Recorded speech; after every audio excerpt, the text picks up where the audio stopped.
il ne me disait pas qu'il allait voir ailleurs. Je savais qu'il parlait avec peut-être d'autres filles ou quoi, mais je voyais franchement, on était tellement tout le temps ensemble, je voyais même pas quand il aurait pu faire ces bêtises. Sauf qu'en fait, il allait souvent en after en rentrant de soirée.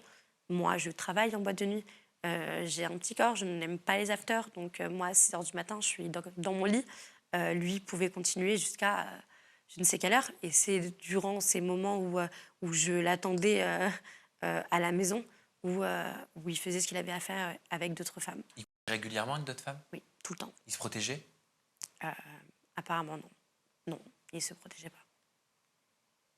C'est important d'en parler de ça, hein. Oui. C'est important pour toutes les personnes qui nous regardent parce que ce que tu vis, ce que tu as vécu, ça peut arriver. Je n'ai jamais attrapé de maladie de toute ma vie, Ah, t'as eu de la chance? et à part avec cette personne-là.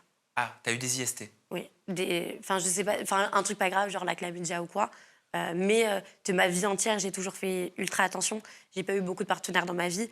Je peux clairement dire que j'ai presque tout appris, on va dire sexuellement, ce que j'aimais, ce que j'aimais pas avec Arthur.